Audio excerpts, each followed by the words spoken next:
This is the day that I've been waiting for. The day itself will come and go, unlike my love for you, which will never go away. Now, everyone believes in things happening for a reason, but I sure do. That's how I met you. Things happened at a job, which led me to another. I met someone there who you knew, and he knew you. He told me a little about you. Nothing was negative. From that day, I worked to try to get to know you. We talked through Facebook and the phone. And I knew you were an awesome person. So I wanted to ask you on a date without getting denied. So I did a little research or Facebook stalking. I can't. So anyways, I found out when I was Facebook stalking that you liked Olive Garden. So I figured, you know what, I'll just ask her to Olive Garden. That's what I did, and it worked.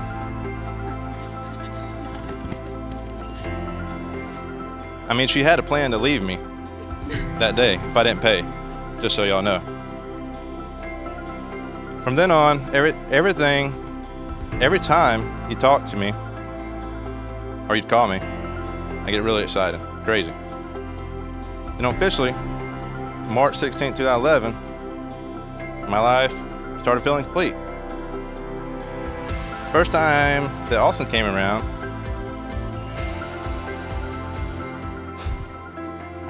I noticed something. The way you treated me was so awesome. That in itself made all the time I spent with you worth every second. For the next few years, my love for you kept getting stronger, and the bond between you and Austin kept getting tighter. So I knew when it was time, and when it was right, I was going to pop the question. And I did, because I'm awesome.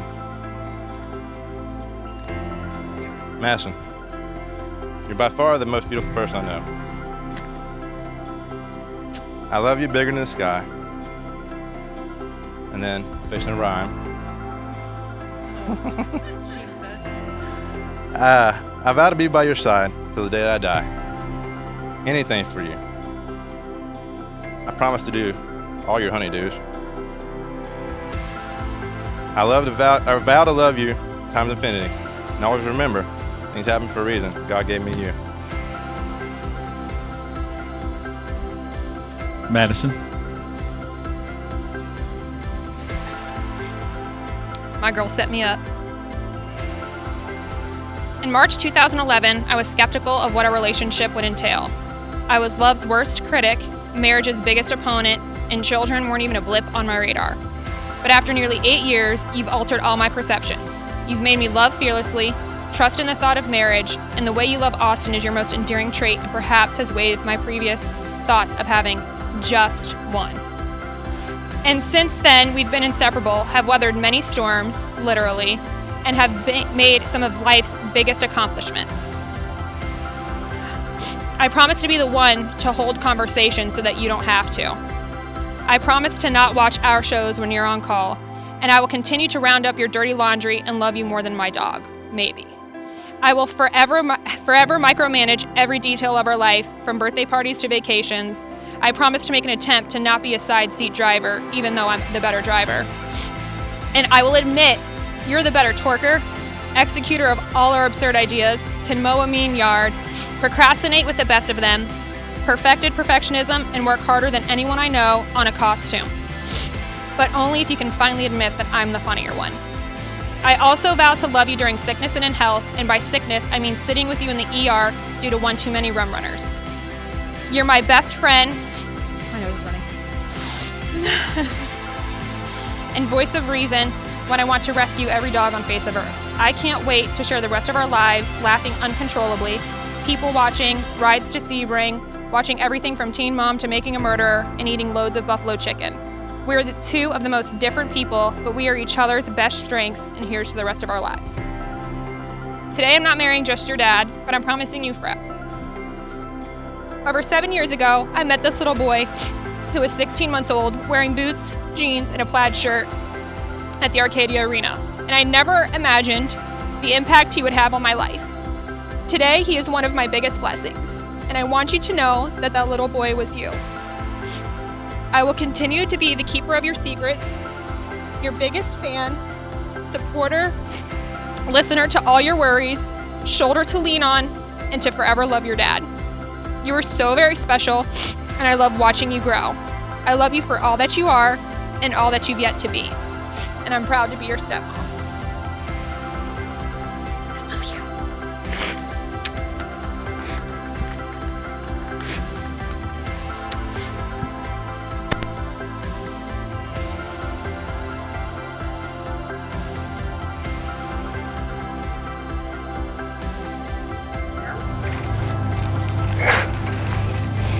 You're gonna make me cry.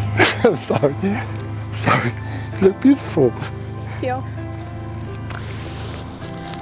Mess her hair up. Makeup. Wait, I gotta swallow. I don't want it to melt. You are definitely breathtaking. You're beautiful, babe girl. You look beautiful. Wait, I need a tissue because if not, It's gonna hurry. It's leaking. Hurry. We're all leaking. You had a hair there too. You look beautiful. Am I good? Yeah, you got hair in your hair. Gina, where's your pearls? Oh, they're hanging on my makeup thing. Alright, try that. Give each other a hug one time. Kiss that teacher. Jarret Madison, by the power vested in me by the state of Florida, and under the eyes of God, I happily pronounce you husband and wife. Jarret, you may kiss your bride.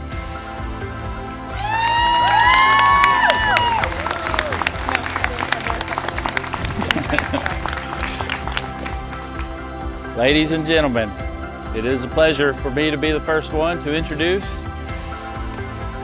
Mrs. and Mr. Jarret Madison Browning.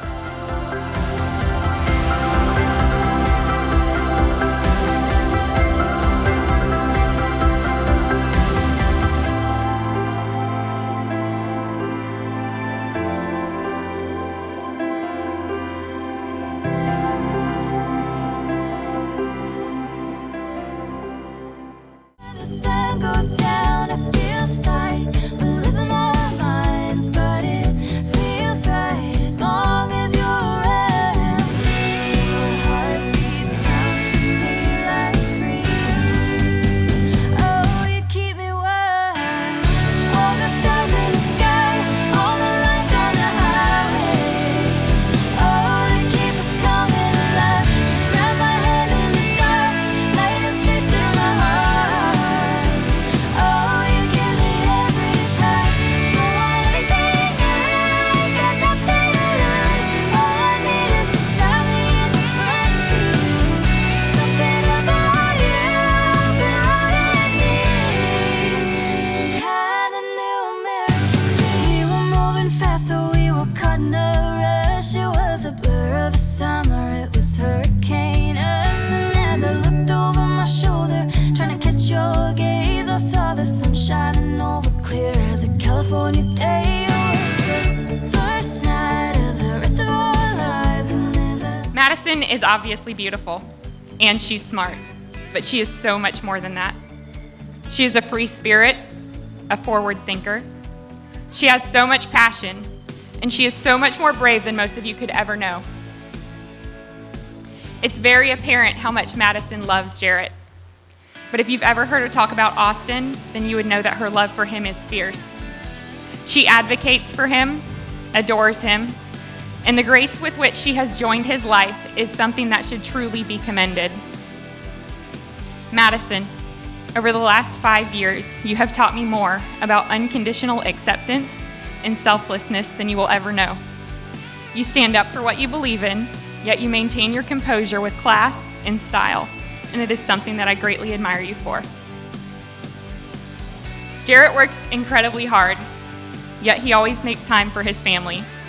He is a friend that people can depend on, but more importantly, he is a partner that Madison can depend on. His devotion as a father and his love for Austin is something that never goes unnoticed. I honestly believe that you can determine a lot about a man based on the type of father he is, and Jarret you are most definitely a class act. It's absolutely impossible to not have fun when in the company of Jarret and Madison. Their joy and sense of humor is infectious, and I couldn't have picked a better partner for either of them. Over the years of being friends, there are some things I learned about Jarret. He hates to lose, is the best at everything, just ask him. And once you get him going, he loves to run his mouth. And it's his mouth that has been known to get him in a little trouble. But he is one of the most generous, determined, stubborn, hardworking people I know. He's also one of the most loyal and selfless friends that I have.